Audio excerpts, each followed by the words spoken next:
E o que causa epilepsia? Também é um transtorno de origem genética, mas a epilepsia a gente também pode ter em decorrência de malformações no cérebro, né? Assim como ela pode ser em decorrência de alguma síndrome, algum outro problema, ela ser secundária a uma síndrome.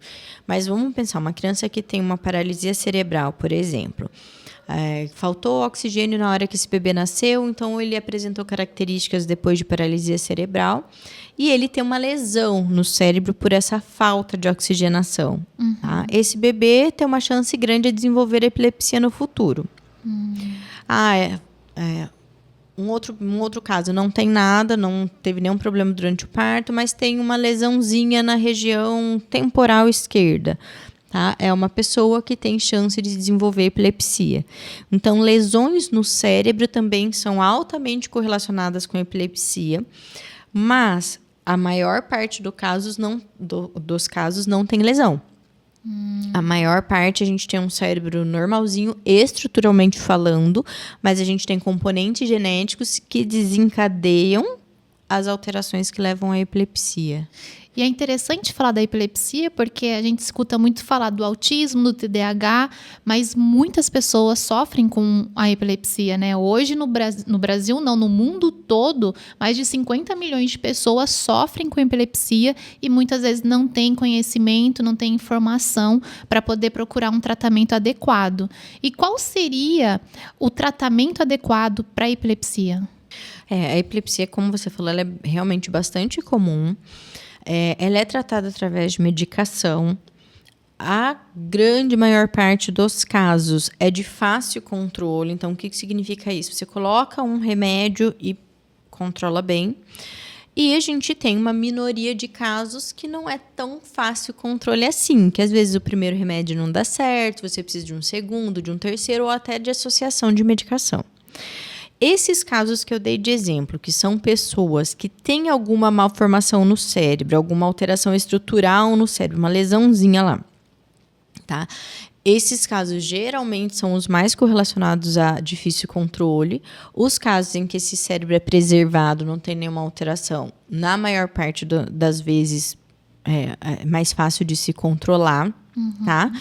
E a gente tem que lembrar que epilepsia é diferente de convulsão. Então, não é porque a pessoa sofre de convulsão que ela é epilética? Depende. Se a pessoa tiver uma crise convulsiva na vida, ou se ela tiver 3 crises convulsivas no mesmo dia, ela não é epilética. O critério para a gente estabelecer o diagnóstico de epilepsia são 2 crises convulsivas, não febris e não provocadas, ou seja, não é porque essa pessoa está desidratada, não é porque ela está com febre, num espaço maior do que 24 horas. Então, eu preciso ter uma crise hoje, do nada, sem ter um motivo para essa crise, e uma crise depois de 24 horas. Se a gente cumprir esses 2 critérios, então, essa pessoa ela é epilética. Entendi. Então, para o diagnóstico acontecer é dessa forma? Dessa forma. E daí a gente lança a mão dos exames, né? Então, teve uma crise convulsiva, a gente vai fazer eletroencefalograma, vai fazer, a depender do tipo de crise, um exame de imagem, exames sanguíneos para ver se está tudo bem, né? Exames de laboratório, precisa entender o que aconteceu. E outra coisa importante para a gente lembrar, Esther, é que nem todo tipo de convulsão é aquele que a gente conhece da pessoa que cai no chão e fica se debatendo. Existem muitos subtipos de crises convulsivas, né? Existem crises só de parada comportamental, então a pessoa fica parada do nada. E daí volta conversando normalmente. Existem crises de piscamento, existem crises só com uma parte do corpo, então fica só fazendo um movimento único de uma das partes. Né? Existem vários tipos de crises convulsivas. É que a gente fala mais dessa que é a generalizada, que a pessoa perde a consciência. Mas em alguns casos a pessoa nem perde a consciência, tá? Não significa que seja menos grave ou que a gente não precise tratar. Então, tem que ficar em alerta para ver se a pessoa tem um comportamento diferente. Isso. E acho bacana a gente falar, já que a gente está conversando sobre desenvolvimento, de uma coisa que é relativamente rara, mas que é importante a gente falar, que é a síndrome de West, que é a forma de epilepsia mais grave que acontece em bebês. Tá? Então, ela geralmente começa a partir dos 4 meses. São bebês que já não fazem mais aquele sustinho, sabe? O moro, né? Que é o sustinho que as mães falam. Geralmente acaba ali com 4 meses. E a partir dos 4 meses ele começa a fazer sustinho de novo.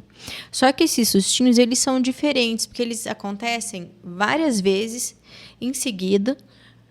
E geralmente quando esse bebê está acordando, está despertando, a gente fala que são espasmos em salva, porque acontece uma salva, então várias vezes. E o bebê fica muito irritado quando isso acontece, tá? Então, caso alguém esteja vendo esse padrão de movimento na criança, né? Então, ao despertar, a criança brava fazendo várias vezes esse movimento de flexão da cabeça e do bracinho, né? Ele é bem rápido.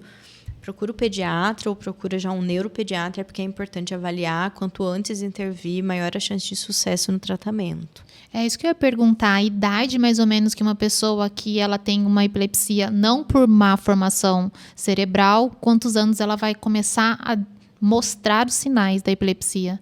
Não tem uma idade. Não tem. Ela acontece em qualquer fase na vida, mas a gente tem 2 picos de prevalência. Na infância, crianças pequenas, e depois nos idosos. São os 2 picos.